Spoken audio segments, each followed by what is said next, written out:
Selamat pagi, saudara-saudara. Kiranya Tuhan memberkati. Kali ini saya akan menyaksikan mengenai pertobatan anakku Ezra karena terlilit pinjaman online. Kali ini saya akan menyaksikan anak saya yang terlilit hutang. Saya tidak malu untuk membuka apa yang saya alami, walau ini hanya untuk kemuliaan Tuhan, dan memberikan semangat pada anak-anak Tuhan yang mengalami hal yang sama, terlilit hutang maupun terlilit hutang pinjaman online yang begitu hari-hari ini marak sekali terjadi pada kita semua. Mari kita berdoa. Dear Jesus, terima kasih atas kenikmatan yang Kau beri, atas hari yang selalu baru buat kami. Terima kasih untuk udara yang baru, sinar matahari yang dapat kami rasakan, dan melihat sinar itu adalah karya-Mu yang luar biasa dan suatu keajaiban bagi kami. Tutup bungkus kami dan yang mendengar semuanya dalam kesehatan kami, dalam nama Tuhan Yesus, dan lepaskan kami dari segala pencobaan dan buka berkat-berkat kami, agar kami benar-benar menikmati anugerah berkat yang datang daripada Engkau. Damai sejahtera kiranya Tuhan Kau berikan pada setiap pendengar yang mendengarkan kesaksian ini, dalam nama Tuhan Yesus, amin. Saudara-saudaraku yang terkasih, Ezra adalah anak kami yang nomor 2, dan nama Ezra diberikan pada saat kehamilan yang kedua. Saya berdoa untuk mendapatkan anak laki-laki, karena yang nomor 1 adalah perempuan. Dalam doa itu, saya selalu menyerahkan anak dalam kandungan ini untuk melayani Tuhan, dan sesuai dengan nama yang diberikan dari doa saya, yaitu Ezra. Dalam kesaksian ini tadinya saya mau menggunakan nama samaran, takut kalau anak saya ini malu. Akan tapi anak saya mengatakan, "Mama, mengapa pakai nama samaran? Pakai nama sebenarnya saja." Karena banyak orang dan anak-anak Tuhan yang terbelit hutang online.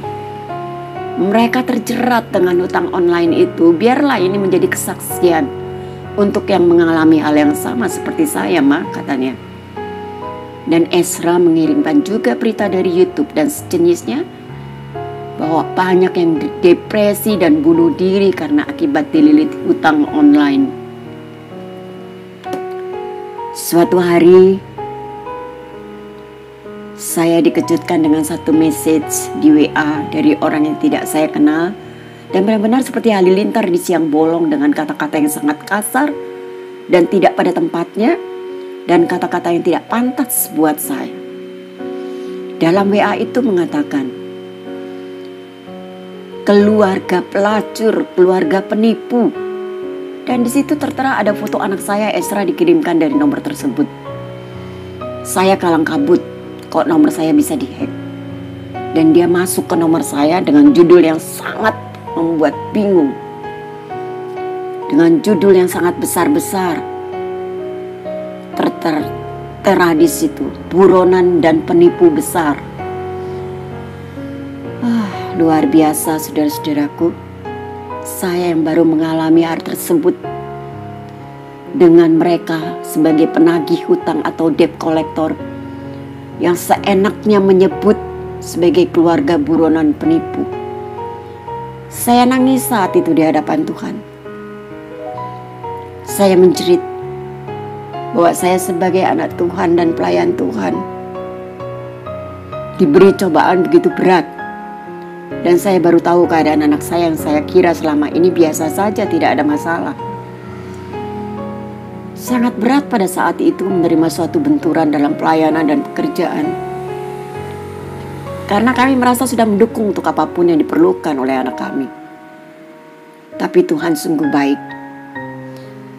Apakah pada saat saya mendengarkan, menerima masalah itu, apakah saya memarahi anak saya Ezra? Saudara-saudaraku yang terkasih, saya sama sekali tidak marah.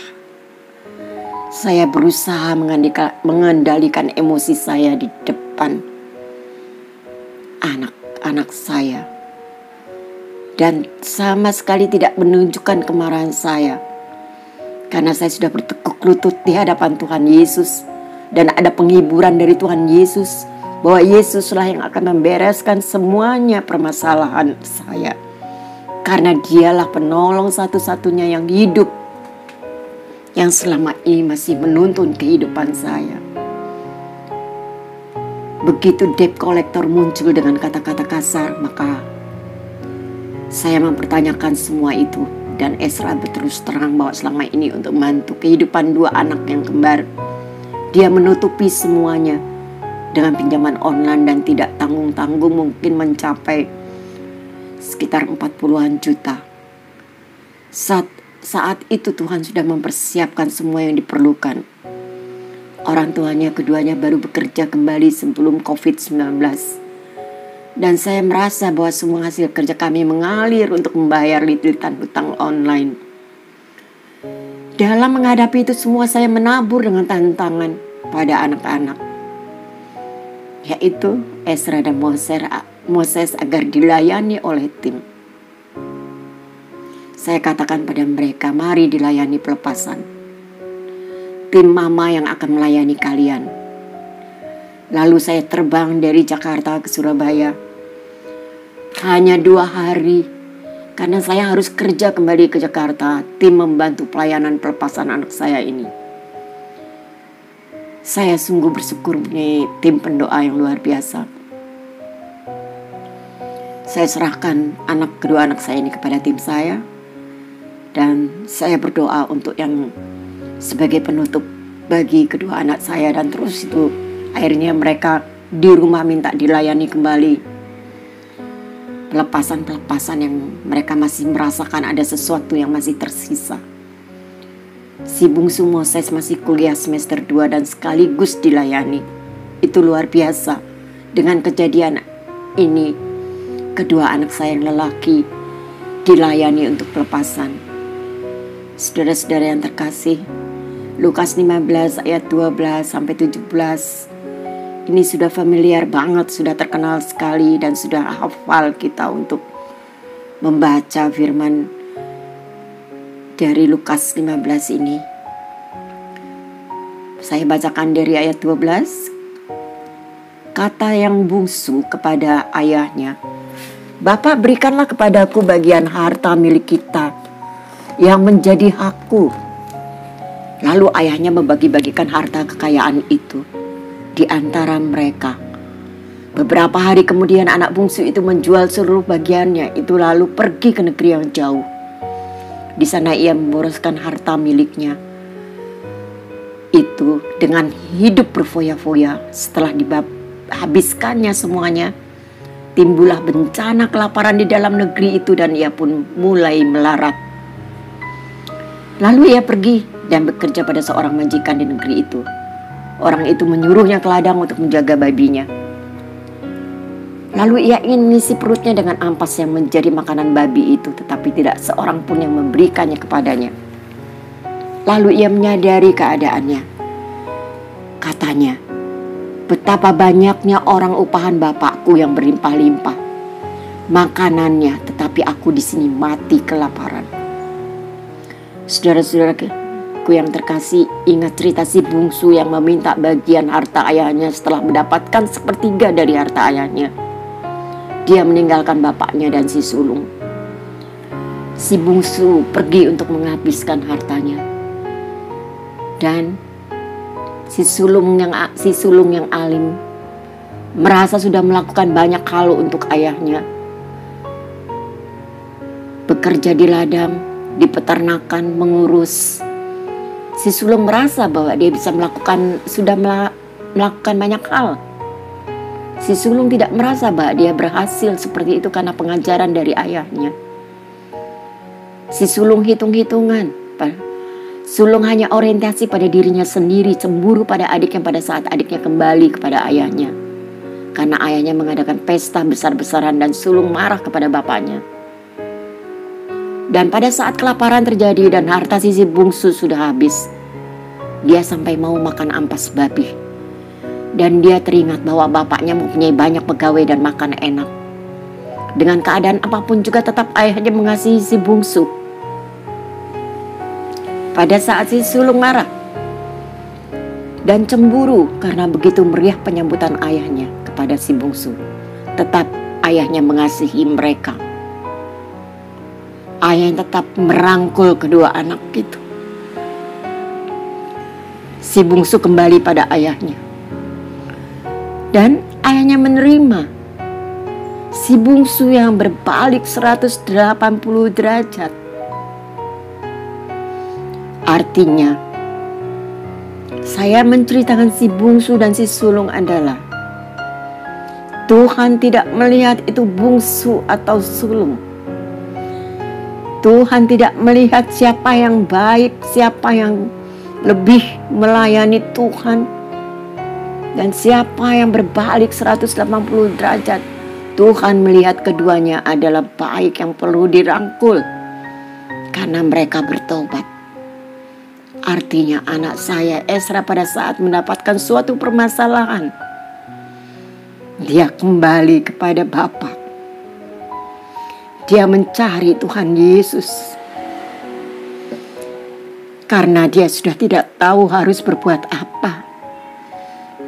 Dan keadaannya pada saat itu juga benar-benar sedang dalam keadaan yang sangat di bawah, sangat down. Dia berbalik 180 derajat, berbalik dan datang dalam pertobatan. Itulah jalan yang dia ambil, yang Ezra ambil. Jalan yang terbaik tanpa harus melihat lagi ke kanan dan ke kiri. Ezra tidak memikirkan ya atau tidak, ya atau tidak bertobat. Dan dia tidak berdialog dengan kuasa-kuasa iblis yang mengintimidasi untuk agar dia tidak kembali pada Bapa,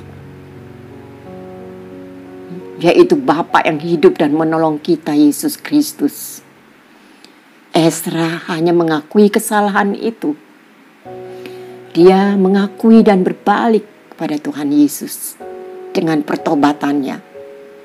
Jangan dengarkan suara iblis yang mengejek-ngejek di suara hatimu. Si bungsu mau menjadi apapun di rumah bapaknya. Tapi bapaknya begitu melihat si bungsu dari jauh, bapaknya berlari dan mendapatkan si bungsu dan memeluknya penuh dengan kasih, dirangkul penuh dengan kasih. Si bungsu mengatakan, "Bapa, aku sudah berdosa kepadamu." Tapi Yesus mempunyai kasih. Tuhan Yesus memeluk anakku Ezra dengan kasihnya. Bapaknya mengatakan kepada pelayannya, katanya, bawa jubah yang terbaik dan pakaikan jubah itu dan pakaikan cincin pada jarinya dan sepatu pada kakinya. Ezra mengirimkan berita dari YouTube dan sejenisnya bahwa banyak yang depresi dan bunuh diri karena akibat dililit hutang online. Banyak yang menjadi berantakan kehidupan mereka akibat kenaikan jumlah hutang yang tidak sesuai dengan bunga yang normal. Bunganya seenaknya, semau-maunya mereka. Saya lihat ada yang naik menjadi 800% dari misalnya kita pinjam 1 juta. Naik menjadi 8 juta. Hanya dalam waktu beberapa minggu. Tiap saat saya teriak sama Tuhan Yesus untuk diberi kekuatan. Di mana hasil kerja saya sebagian masuk untuk membayar pinjaman itu. Saya bersyukur Tuhan Yesus memberikan berkat pada keluarga. Dan sedikit demi sedikit sudah mulai berkurang. Saya percaya Tuhan sudah melunasi semuanya dengan langkah imanku. Tuhan turut bekerja dalam segala sesuatu yang saya alami. Dan yang Ezra sebagai anakku, pasti Tuhan yang akan menolong. Saya imani ini akan berakhir. Saya harus menopang anak-anakku yang sulung, tengah, dan si bungsu dengan Saya harus bersama dengan mereka. Seperti halnya bapakmu merangkul si bungsu dan si sulung. Maka saya harus merangkul mereka bertiga, si sulung, si tengah, dan si bungsu. Dan saya melihat di YouTube begitu banyak orang terjerat dengan lilitan hutang online, pinjaman online yang menjerat setiap orang, dan banyak anak-anak Tuhan terperangkap di dalamnya. Mereka stres, luka hati, ingin bunuh diri, bahkan minder dan menjadi sensitif sekali. Saya melayani hari-hari terakhir seperti ini, sama apa yang dilakukan, apa yang dialami oleh anak saya, dialami oleh banyak anak Tuhan. Saudara-saudaraku yang terkasih, saya sebagai pelayan Tuhan sempat begitu pilu dan menangis, sujud di hadapan Tuhan karena diteror. Semua kerabat dan teman-teman yang saya layani mendapatkan berita teror dengan kata-kata yang menyakitkan. Antara lain keluarga buron dan penipu, keluarga pelacur, buronan keluarga, dan sebagainya, disertakan dengan foto-foto keluarga saya. Saudaraku, saya begitu menjerit dan luka hati. Ada orang sejahat itu. Hamba Tuhan dibilang pelacur. Mereka terlalu jahat bagi kami. Mereka tidak mempunyai hati bagi kami. Mereka mempunyai hati iblis, tidak akan ada kasih.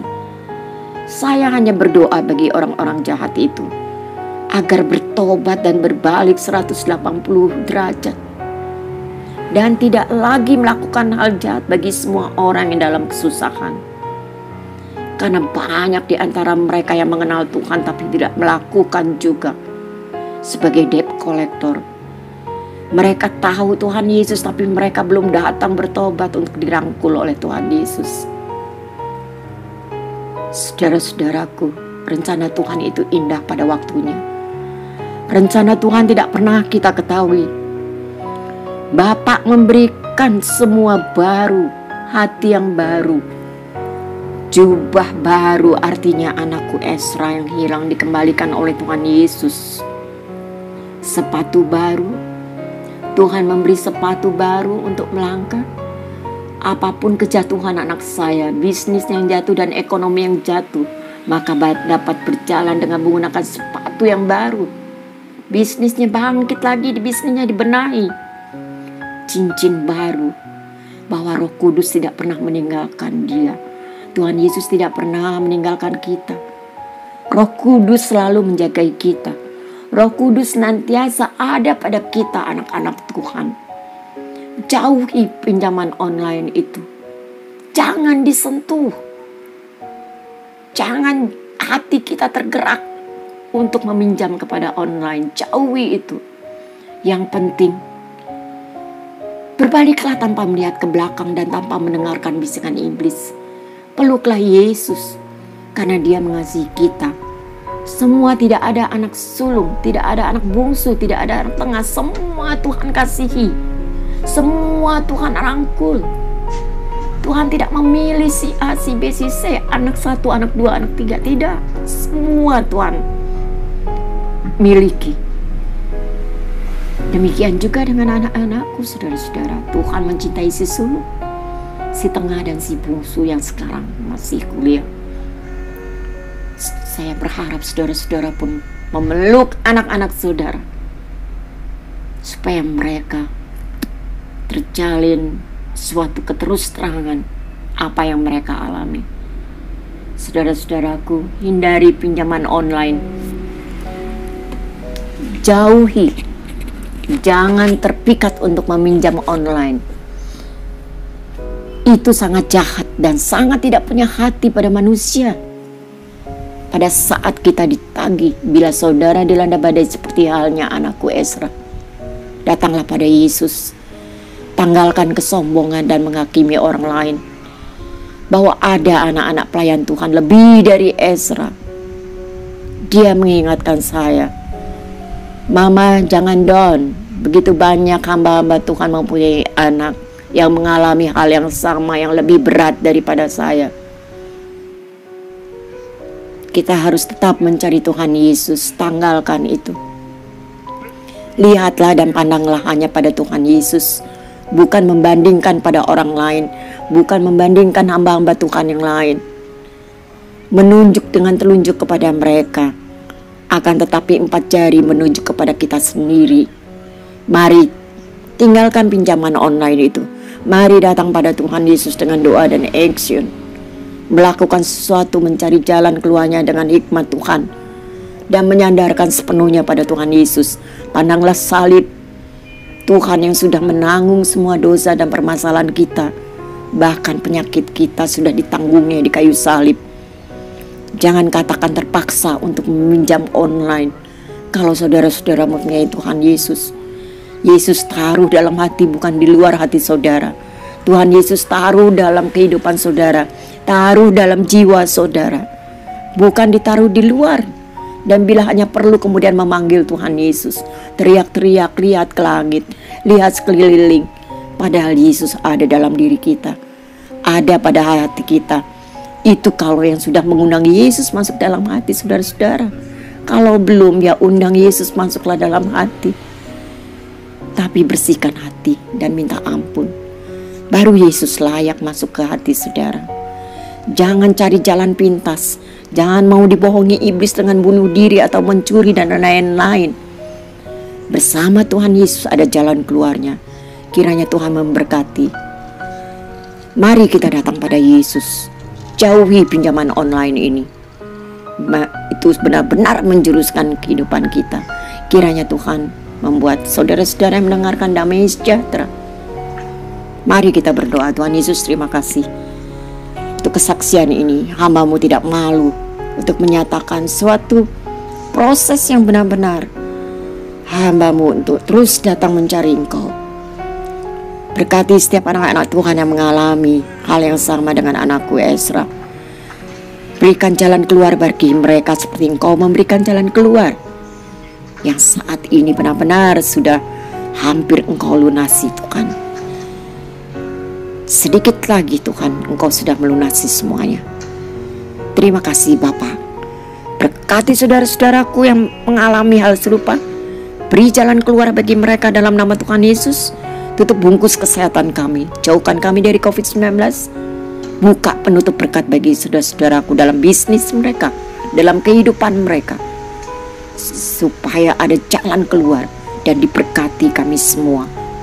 Dalam nama Tuhan Yesus, damai sejahtera kiranya turunlah kepada saudara-saudara yang mendengarkan kesaksian ini. Amin.